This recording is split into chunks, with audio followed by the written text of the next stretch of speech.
여러분, 우리는 모두 연결되어 있습니다.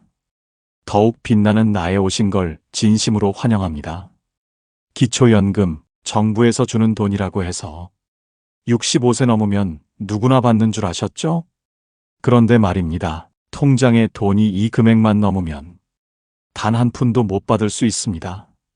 매달 34만 2,510원씩 몇 년만 받아도 수천만 원이 되는 돈인데 그깟 통장 잔고 하나 때문에 완전히 끊겨버릴 수도 있다는 겁니다. 더 억울한 건요. 그 돈이 자녀가 잠깐 넣어준 돈이든 보험금이든 묵혀두었던 적금이든 무조건 있는 돈으로 계산된다는 사실입니다. 그 돈 잠깐 맡겨놨던 거였는데요. 쓰지도 않았고 제 돈도 아닙니다. 이런 설명 전혀 통하지 않습니다. 누군가는 기초연금을 받는데 누군가는 같은 나이에도 단 한 푼 못 받습니다. 모르면 손해고 알면 피할 수 있는 제도. 오늘 영상에서는요. 2025년 9월 최신 기준으로 업데이트된 기초연금 정보, 기초연금이 끊기는 정확한 기준, 꼭 피해야 할 9가지 실수, 그리고 연금을 다시 받는 방법까지 모두 정리해드립니다. 꼭 끝까지 함께 해주세요. 지금부터 단 30분, 이 영상이 여러분의 노후를 지켜줄 수 있습니다. 절대 놓치지 마세요. 오늘 주제가 마음에 드신다면 구독과 좋아요 눌러주세요. 여러분의 마음을 안아주는 좋은 컨텐츠로 보답하겠습니다. 자, 그럼 도대체 왜 어떤 분은 기초연금을 받고 어떤 분은 한 푼도 못 받게 되는 걸까요? 먼저 2025년 최신 기준부터 말씀드리겠습니다. 2025년 기초연금 기준 연금액이 인상되었습니다. 6월 최대 34만 2,510원을 받을 수 있게 되었습니다. 작년 33만 4,810원에서 7,700원이 올랐습니다. 그리고 더 중요한 소식이 있습니다. 선정 기준액도 함께 올랐습니다. 2025년 기준으로 단독 가구는 월 소득 인정액 228만 원 이하, 부부 가구는 364만 8천 원 이하여야 기초연금을 받을 수 있습니다. 작년보다 단독 가구 기준 15만 원이나 올랐습니다. 이는 무슨 의미일까요? 작년에 아쉽게 탈락하셨던 분들도 올해는 다시 신청해 볼 기회가 생겼다는 뜻입니다. 하지만 여전히 단 1만 원만 초과해도 바로 탈락될 수 있습니다. 그리고 또 하나 중요한 변화가 있습니다. 근로소득 공제액이 112만 원으로 늘어났습니다. 예를 들어 월급이 300만 원인 분이 계신다면 112만 원을 먼저 공제하고 남은 188만 원의 30%를 추가로 공제해서 최종적으로는 131만 6천 원만 소득으로 계산됩니다. 즉, 월급이 높아도 기초연금을 받을 수 있는 가능성이 커졌다는 겁니다. 많은 분들이 이렇게 생각하십니다. 나는 소득이 없으니까 당연히 받을 수 있겠지. 그런데요, 기초연금은 소득만 보는 게 아닙니다. 재산까지 다 따져서 소득으로 환산해서 계산합니다. 예를 들어 볼게요. 내가 소득은 없고 그냥 예금으로 1억 원 정도 통장에 넣어뒀다고 해볼까요? 그럼 정부는 이렇게 계산합니다. 금융재산은 전액이 아니라 2천만 원 기본 공제를 먼저 뺀 뒤 남은 금액만 계산합니다. 예를 들어 예금이 1억 원이라면 2천만 원을 공제하고 남은 8천만 원의 연 4%를 적용해 12개월로 나누어 월 약 26만 6천 원으로 계산됩니다. 이게 바로 소득 인정액이라는 개념입니다. 즉, 실제로 돈을 벌지 않아도 재산이 많으면 넌 여유 있으니까 연금 줄 필요 없다 라는 식으로 계산해버리는 거죠. 실제 사례를 말씀드려 볼게요. 첫 번째 사례. 집도 없고 일도 안 하는데 왜 나만 못 받아요? 하고 억울해 하시는 분이 계셨습니다. 어떤 분은 전세보증금 1억 2천에 살고 계셨습니다. 소득도 없고 자식 도움 없이 혼자 사는 분이었죠. 그래서 당연히 받을 줄 알았습니다. 그런데 결과는 탈락. 이유는 전세보증금이 너무 높다라는 거였습니다. 전세보증금도 재산으로 보지만 그대로 환산하지는 않습니다. 먼저 지역별 기본 재산액, 대도시 1억 3,500만 원, 중소도시 8,500만 원, 농어촌 7,250만 원을 공제하고 남은 금액에 연 4%를 곱해 12개월로 나눠 월 소득으로 계산합니다. 즉, 같은 1억 6천만 원 전세라도 어느 지역에 사느냐에 따라 환산액이 달라질 수 있습니다. 두 번째 사례, 월 50만 원짜리 월세 수입이 있고 예금이 약 7천만 원 정도 있는 분이 계셨습니다.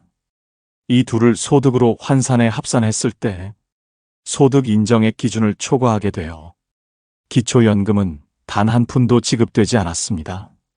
이해는 안 되지만 제도는 그렇게 작동합니다. 그리고 또 하나 중요한 사실, 배우자 소득 재산까지 전부 합산해서 계산합니다. 남편이 직장 다니고 있어서 월급 조금이라도 있으면, 아내가 조그만 임대 수익이 있으면 내 개인 상황과 무관하게 가구 전체 소득으로 판단되기 때문에 나는 받을 자격 있다고 생각해도 알고 보면 탈락 통보받는 경우가 허다합니다. 그런데요, 이런 피해는 대부분 몰라서 생긴 실수 때문입니다. 지금부터 말씀드릴 9가지 실수 중 단 하나만 걸려도 기초연금은 단 한 푼도 못 받습니다. 꼭 끝까지 확인하세요. 그리고 이제부터라도 바꾸면 다시 받을 수 있습니다. 첫 번째 실수, 가족 계좌에 돈 잠깐 넣었다가 다시 빼는 행동입니다. 우리 집 애들한테 잠깐 맡겼다 뺀 건데요. 이 말 절대 통하지 않습니다. 통장에 찍힌 기록은 그냥 이체가 아니라 자산 이동으로 인식됩니다. 즉, 증여로 보일 수 있다는 겁니다. 잠깐이든 오래든 기록은 그대로 남고 기초연금 산정할 때 재산으로 포함됩니다. 두 번째 실수, 차명으로 적금 넣었다가 본인이 찾는 행동. 예를 들어 아들 이름으로 적금을 넣었다가 나중에 엄마가 찾아가면 어떻게 될까요? 국민연금공단은 이런 행위까지 본인의 금융자산으로 간주할 수 있습니다. 실제로 이런 경우 연금 전액 삭감된 사례도 있습니다. 세 번째 실수, 본인 소유 부동산을 자녀에게 싸게 넘기는 행위. 시세보다 너무 낮은 가격으로 넘기면 그 차액만큼은 증여로 보고 증여세가 붙을 수 있습니다. 뿐만 아니라 기초연금에서도 재산이 줄었지만 실질은 그대로라고 판단돼 연금 감액 사유가 됩니다. 네 번째 실수, 사업자 등록을 유지한 채 아무 소득 없는 척하는 것. 소득이 없어도 사업자 등록만 유지돼 있으면 추정소득이 계산됩니다. 즉, 실제 소득은 없는데 있는 걸로 간주해서 기초연금이 삭감될 수 있는 겁니다. 폐업 신고하지 않은 상태라면 주의하셔야 합니다. 다섯 번째 실수, 고급 자동차 보유하고 있는 경우 2025년 기준 차량가액 4천만 원 이상이면 고급 자동차로 분류되어 차량가액 전액이 소득 인정액 산정에 포함됩니다. 예를 들어 차량가액이 5천만 원이면 그 금액이 그대로 소득 인정액 산정에 반영되어 기준을 크게 초과할 수 있습니다. 2024년부터는 배기량 기준은 완전히 폐지되고 오직 차량가액 4천만 원 기준만 적용됩니다. 일반 자동차는 금융재산과 마찬가지로 연 4%를 적용해 12개월로 나누어 월 환산하지만 고급 자동차는 차량가액 전액이 그대로 소득 인정액에 포함되기 때문에 차이가 매우 큽니다. 여섯 번째 실수, 보험을 해약하면서 환급금을 수령한 경우입니다. 오래된 보험 하나 정리했을 뿐인데 그 환급금이 재산으로 간주돼 연금이 탈락된 사례가 많습니다. 특히 수천만 원 단위로 해약금이 들어오면 소득 인정액 기준을 훌쩍 넘겨버립니다. 필요해서 해약한 건데요. 이 말 전혀 통하지 않습니다. 일곱 번째 실수, 자녀명의 통장을 대신 관리하면서 자유롭게 출금하는 경우. 이건 세무조사에서도 자주 걸리는 유형인데요. 자녀 이름이지만 부모가 자유롭게 쓰면 사실상 본인 자산으로 간주됩니다. 특히 큰 금액이 오가면 기초연금 감점 사유가 됩니다. 8번째 실수. 월세 수입을 신고하지 않고 조용히 넘기는 행동입니다. 신고 안 하면 없는 줄 알겠지? 큰 오산입니다. 요즘은 국세청과 연동된 자료를 통해 자동으로 월세 수익이 파악됩니다. 몰랐다고 해도 일단 소득으로 잡히는 순간 연금은 바로 탈락입니다. 9번째 실수. 5년 이내에 재산을 갑자기 정리한 경우. 기초연금은 현재 상황만 보는 게 아닙니다. 최근 5년간의 금융거래, 부동산 거래 등도 모두 살펴봅니다. 예를 들어 몇 달 전에 아파트를 팔고 현금을 들고 있다면 그 돈은 그대로 금융재산으로 포함됩니다. 지금은 돈이 없다고 해도 소용이 없습니다. 그렇다면 이렇게 복잡하고 까다로운 기준 속에서 기초연금을 안정적으로 받기 위해서는 무엇을 준비해야 할까요? 지금부터는 몰라서 손해보지 않으려면 반드시 알아둬야 할 5가지 준비를 하나씩 아주 구체적으로 알려드리겠습니다. 이제부터는 막연한 걱정이 아닌 실제로 연금을 받기 위한 실전 전략입니다. 지금부터 집중해 주세요. 첫 번째 준비. 가구 기준에서 개인 기준으로 구조를 이해하세요. 많은 분들이 이렇게 말씀하십니다. 나는 소득도 없고 집도 없는데 왜 탈락인가요? 하지만 기초연금은 개인이 아니라 가구 단위로 소득과 재산을 따져봅니다. 남편이 직장을 다니거나 아내가 임대 수입이 있어도 그 수입은 모두 가구 소득으로 계산됩니다. 즉, 내가 어려워도 배우자가 일정 소득이 있으면 탈락될 수 있는 구조인 겁니다. 기초연금은 내가 어렵다보다 우리 가족이 전체적으로 얼마나 어려운가를 보는 제도입니다. 그래서 혼자만의 판단보다 반드시 부부 합산 기준으로 확인해야 합니다. 두 번째 준비. 금융재산은 5년 전부터 천천히 정리해야 합니다. 기초연금은 단순히 현재만 보는 게 아니라 최근 5년간의 거래까지도 모두 들여다봅니다. 갑자기 예금을 정리하거나 부동산을 팔고 현금이 들어오면 그 기록은 고스란히 금융재산으로 환산됩니다. 예를 들어 아파트를 팔고 받은 3억 원이 있다면 지금은 집이 없어도 그 3억은 소득 인정액에 포함됩니다. 그래서 갑자기 큰 돈을 움직이는 것보다는 5년 전부터 계획적으로 천천히 정리하는 것이 가장 안전합니다. 지금이라도 너무 많은 예금이나 부동산이 있다면 구조 점검이 필요합니다. 세 번째 준비. 차량은 한 대, 가액 4천만 원 미만으로 맞추세요. 2025년 최신 기준에 따르면 차량가액 4천만 원 이상이면 고급 자동차로 분류되어 매달 100% 소득으로 계산됩니다. 그리고 여러 대를 보유하고 있으면 각각의 차량가액이 모두 재산으로 포함됩니다. 가장 안전한 기준은 차량은 한 대, 가액은 4천만 원 미만으로 유지하는 것입니다. 네 번째 준비. 사업자 등록을 반드시 정리하세요. 어떤 분들은 사업은 안 하고 있는데 사업자 등록만 그대로 남겨두는 경우가 있습니다. 이 경우 실제 수입이 없어도 국민연금공단에서는 추정소득을 자동으로 잡습니다. 그래서 연금 수급심사에서 소득이 있다고 간주돼 탈락하는 사례가 많습니다. 사업을 하지 않고 계시다면 반드시 홈택스에서 폐업 신고를 완료해 주셔야 합니다. 다섯 번째 준비. 자녀 명의로 된 자산 반드시 따져보세요. 예를 들어 자녀 이름으로 적금을 넣고 부모가 직접 관리하거나 찾는다면 이건 사실상 부모 자산으로 판단됩니다. 기초연금 심사에서는 명의보다 실제 사용권이 누구에게 있는지를 더 중요하게 보기 때문입니다. 즉, 자녀 명의 통장이 있어도 부모가 자유롭게 입출금하고 있다면 해당 금액은 전부 본인의 금융재산으로 간주돼 불이익이 발생할 수 있습니다. 자, 그럼 실제로 기초연금을 받기 위해선 어떻게 준비해야 할까요?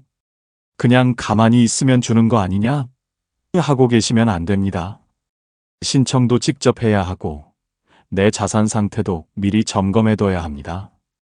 잘못 관리하면 조건은 되는데도 탈락할 수 있어요. 첫째, 예금은 쪼개서 분산 관리하세요. 그냥 한 통장에 다 넣어두는 게 편하잖아. 뭐가 문제야? 이렇게 생각하시는 분들 의외로 많습니다. 하지만 기초연금에서는 그 편함이 오히려 불리하게 작용합니다. 예를 들어 A 어르신이 통장 하나에 예금 1억 원을 묶어두고 계셨습니다. 아무리 안 쓰고 가만히 있어도요.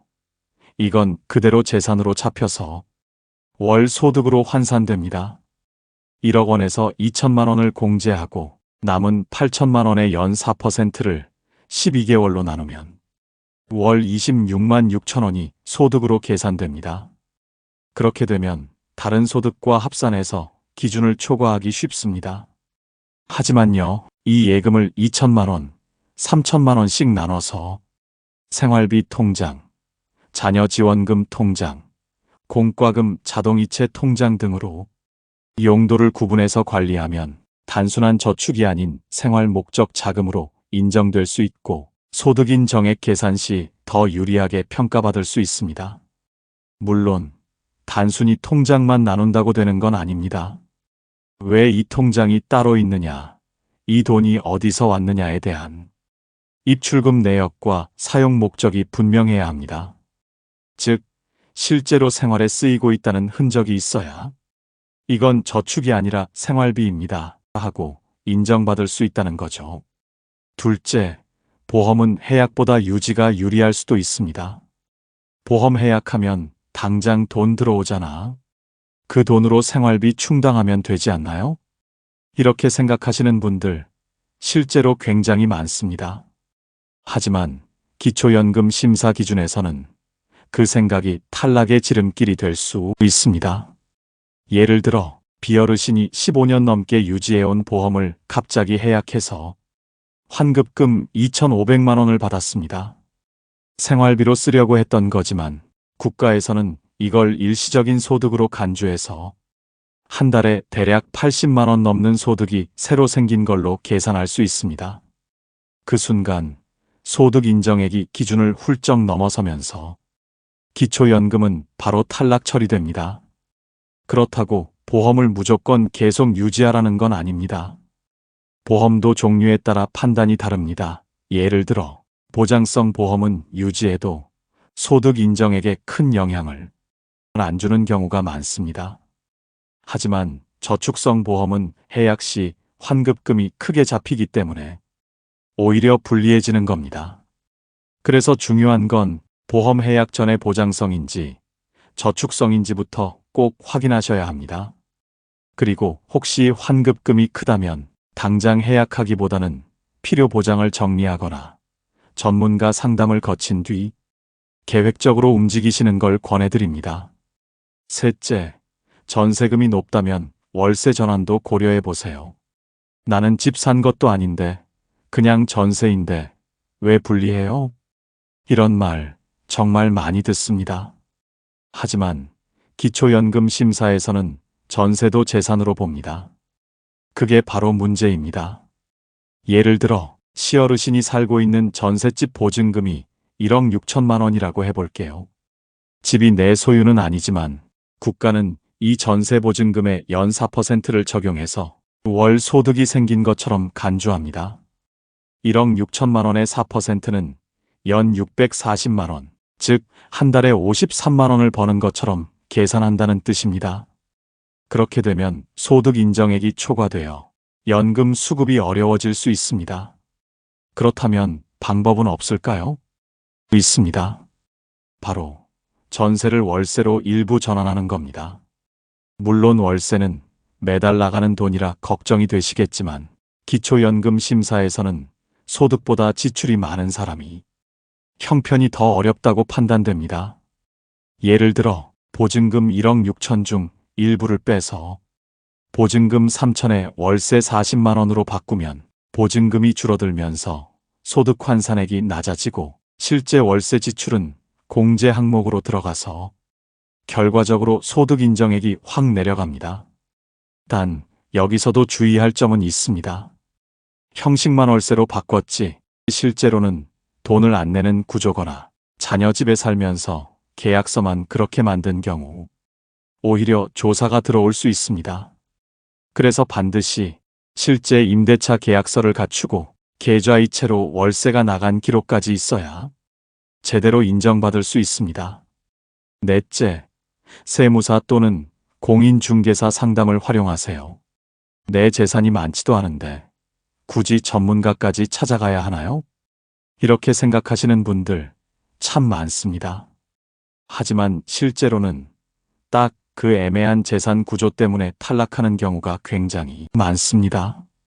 예를 들어 디어르신의 경우 통장에 예금 4천만 원, 전세 보증금 1억 3천, 자동차 시세가 1천만 원 정도였는데요. 이 세 가지를 합치면 소득 인정액이 살짝 기준을 넘어서 탈락하셨습니다. 그런데 알고 보니 자동차는 거의 폐차 직전이었고 예금의 절반은 장례비로 자녀가 미리 입금해둔 돈이었습니다. 이런 건 적절히 설명만 됐어도 계산에서 빠질 수 있는 항목들이었습니다.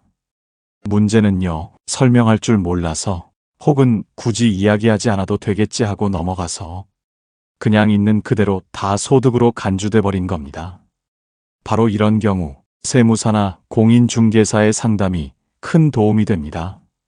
예를 들어 재산 중 일부를 생활비로 전환하거나 차량을 명확히 폐차 처리를 하거나 또는 세대 분리를 통해 소득 인정액을 낮추는 방법 등 전문가의 시선으로 보면 빠져나갈 수 있는 틈이 보입니다. 게다가 요즘은 지자체에서 무료 상담 프로그램을 운영하는 경우도 많기 때문에 큰 비용 없이도 충분히 조언을 받을 수 있습니다. 다섯째, 무엇보다 신청은 꼭 하셔야 합니다. 나는 자격될 것 같아서 그냥 기다리고 있었어요. 이렇게 말하시는 분들 정말 많습니다. 그런데요, 기초연금은 자격이 된다고 자동으로 주는 제도가 아닙니다. 신청하지 않으면 무조건 탈락입니다. 예를 들어볼까요? 이 어르신은 나이도 70세가 넘고 소득도 거의 없었기 때문에 나는 당연히 대상이겠지 하고 생각하셨답니다. 그런데 신청을 하지 않으셔서 3년 동안 단 한 푼도 못 받았습니다. 나중에 주민센터에서 왜 이제 오셨어요? 하고 묻자 알려주는 사람이 없었어요 하며 씁쓸하게 웃으셨다고 합니다. 또 한 가지, 신청을 했다고 해도 서류 한 장, 상담 한 번 때문에 탈락하는 경우도 있습니다. 건강보험료 납부 내역서 빠졌다고, 금융자산 내역에 누락된 통장이 있다고, 매달 34만 원씩 몇 년 동안 날려버리는 일 실제로 많습니다. 그래서 꼭 아래 4가지는 꼼꼼히 챙기셔야 합니다. 1. 노인 맞춤 돌봄 서비스 신청 여부. 기초연금과 연계될 수 있는 지원제도라 미리 체크해야 유리합니다. 2. 기초생활수급자 여부. 중복되거나 혼동되는 항목이 있을 수 있으니 신청 전에 상담이 필요합니다. 3. 건강보험료 납부 금액. 기준 금액을 넘으면 탈락 사유가 되므로 자녀와 함께 점검이 필요합니다. 4. 금융재산 내역. 오래된 통장, 깜빡한 CMA 계좌까지도 잡히기 때문에 꼭 사전에 정리해서 제출해야 합니다. 2025년 신청 대상 1960년생 어르신들. 신청 시기 생일이 속한 달의 한 달 전부터 가능. 신청 장소 기초연금은 주소지 관할 읍면동 주민센터 또는 가까운 국민연금공단 지사에서 신청할 수 있습니다. 특히 국민연금공단 지사는 전국 어디서든 접수 가능하니 거주지와 상관없이 방문하셔도 됩니다. 결론은 단순합니다. 나는 될지 안 될지 모르겠는데요. 이런 분일수록 더더욱 신청하셔야 합니다. 되면 매달 연금 받고 안 되면 안 되는 이유라도 알 수 있거든요. 신청 안 한 게 가장 확실한 탈락 사유입니다. 여러분, 지금까지 기초연금 받는 방법과 주의할 점을 자세히 살펴보셨습니다. 그런데요, 기초연금 하나만으로는 부족하다고 느껴지는 분들 꽤 많으실 겁니다.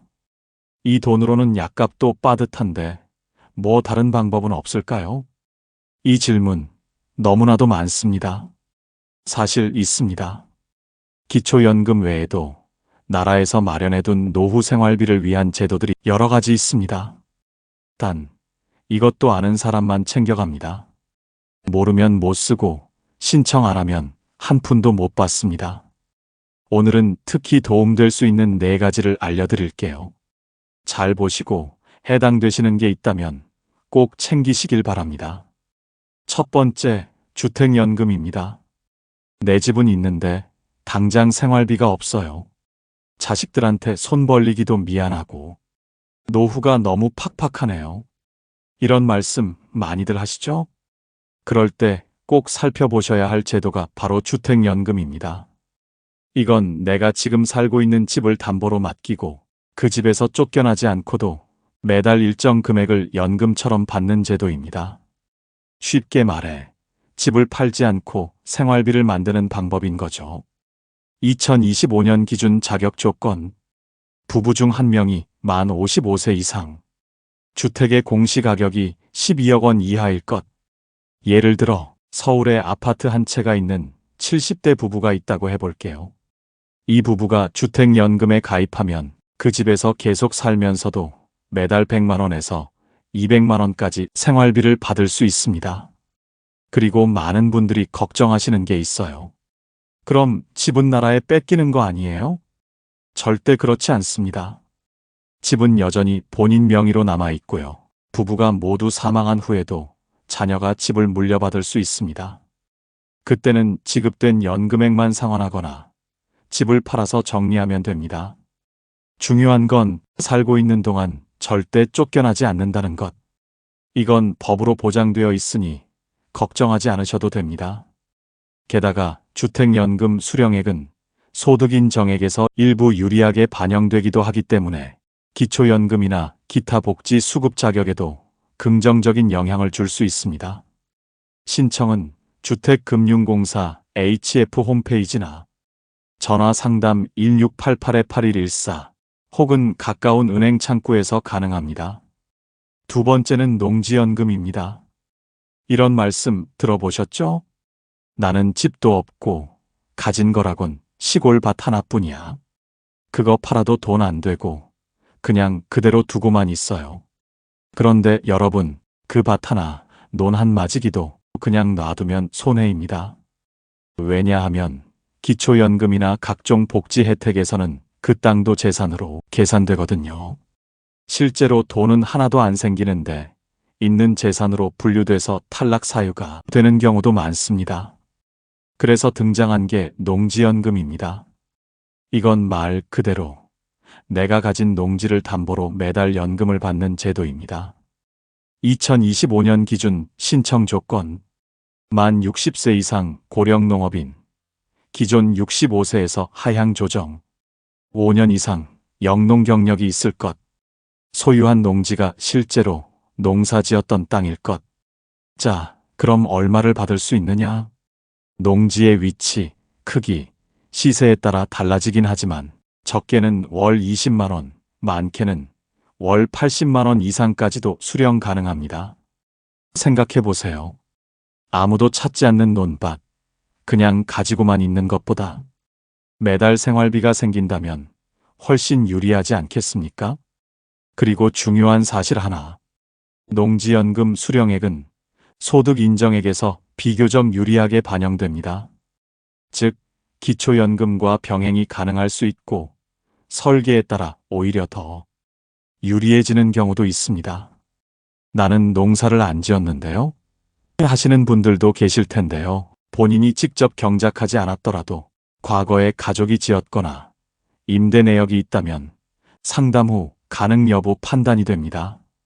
신청은 농지관리공사, 한국농어촌공사 또는 농림축산식품부 홈페이지, 그리고 지역농업기술센터나 농지은행 지사에서 가능합니다.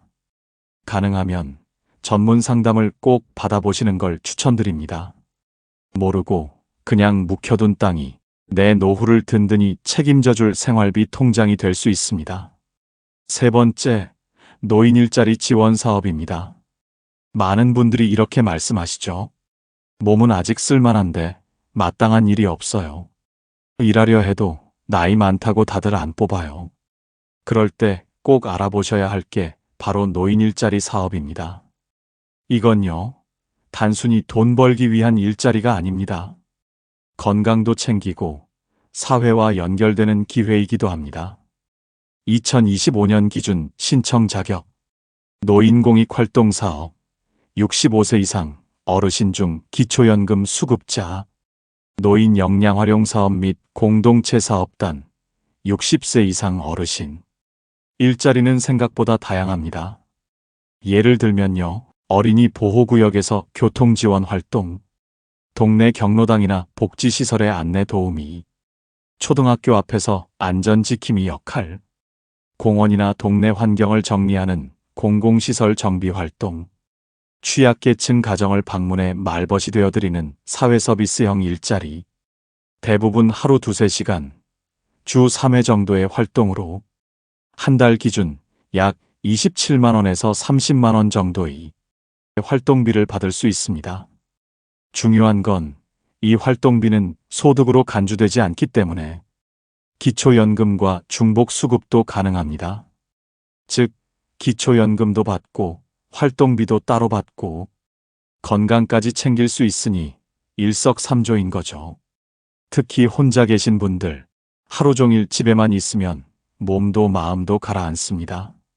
그런데 일자리를 통해 누군가와 이야기를 나누고 내가 사회에 도움이 된다는 걸 느끼면요. 우울감도 줄고 자존감도 살아난다는 연구 결과도 있습니다. 신청은 노인 일자리 사업은 특정 날짜에만 신청하는 것이 아니라 매년 11월에서 12월경 다음 연도 모집 공고가 발표됩니다. 지역마다 일정이 다르니 복지로나 행정복지센터 공고를 꼭 확인하셔야 합니다. 문의는 대표번호 1544-3388에서 가능합니다. 각 지역에 따라 모집 시기나 인원 제한이 있기 때문에 상반기 또는 하반기 모집 공고를 미리 챙겨보시는 게 좋습니다. 네 번째, 기초생활수급자 제도입니다. 마지막으로 꼭 알려드리고 싶은 건 기초생활수급자 제도입니다. 이건 조금 까다롭기도 하고 괜히 나 같은 사람이 되겠어? 하고 포기하시는 분들도 많습니다. 하지만 여러분, 한 번만 제대로 확인해 보시면 생각이 바뀔 수도 있습니다. 이 제도는 한마디로 국가가 최소한의 생활을 보장해 주는 것입니다. 조건에 해당되면요, 의료비, 주거비, 생계비, 교육비까지 나라에서 지원해 줍니다. 가장 많이 체감하시는 건 의료비입니다. 병원에 가도 진료비가 거의 0원에 가깝고 입원 수술까지 해도 본인 부담금이 없거나 아주 적습니다. 의료급여 일종 자격이면 감기 진료는 물론이고 중병, 만성질환 치료까지 부담이 크게 줄어듭니다. 특히 약값이 부담스러운 분들께는 정말 절실한 제도입니다. 주거급여도 있습니다. 전세든 월세든 정부에서 일정 금액을 주거비로 보태줍니다.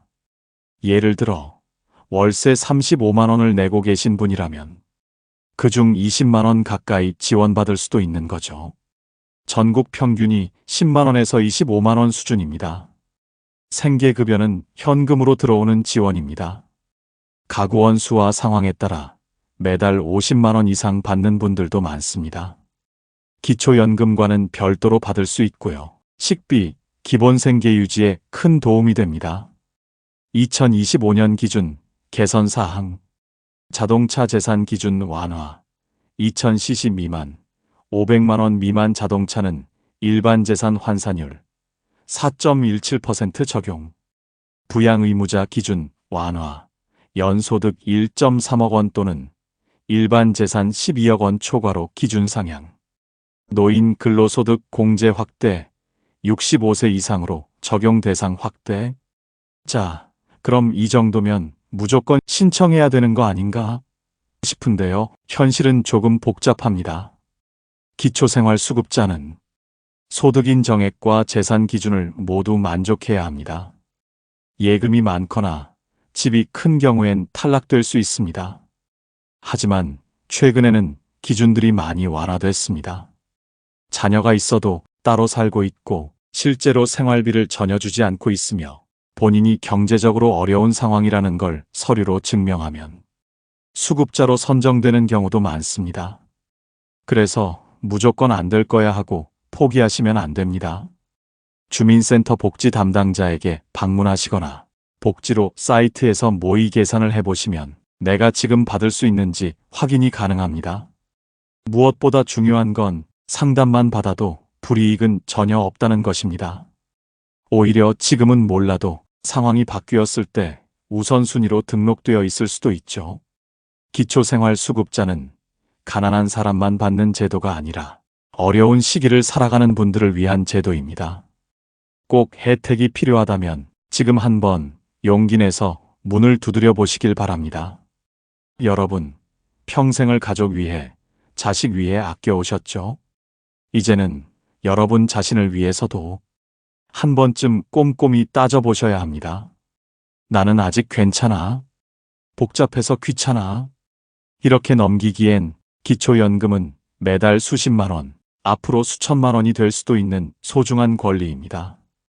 신청 안 했다는 이유 하나로 그 모든 걸 놓치는 일이 없도록 꼭 이번엔 여러분 손으로 확인해 보셨으면 좋겠습니다. 2025년 체크리스트 선정 기준액 확인 단독 228만 원, 부부 364만 8천 원, 근로소득 공제 112만 원 적용 확인, 고급 자동차 기준 4천만 원 이상 점검, 9가지 실수사항 재검토, 필요시 재산 구조 조정, 기초연금 신청, 1960년생은 생일 한 달 전부터 추가 혜택 검토, 주택연금, 농지연금, 노인 일자리, 기초생활수급. 여러분이 모르셔서 손해보는 일 더는 없었으면 합니다. 이 영상이 그 시작이 되었기를 바랍니다. 지금부터라도 늦지 않았습니다. 한 걸음씩 차근차근 준비해 보세요. 저는 언제나 여러분 편에서 든든하게 함께하겠습니다. 오늘 영상을 보며 여러분은 어떤 생각이 드셨나요? 여러분의 경험과 생각을 댓글로 나눠주세요. 여러분의 이야기가 누군가에게 큰 위로와 깨달음이 될 것입니다. 오늘도 끝까지 시청해주신 여러분께 깊은 감사를 드립니다. 오늘 영상이 도움이 되셨다면 소중한 분들께 공유해 주시고 구독과 좋아요를 눌러 더 많은 공감을 나눠보세요. 오늘도 소중한 관계에 한 걸음 더 가까워진 하루였길 바랍니다. 이상으로 더욱 빛나는 나였습니다.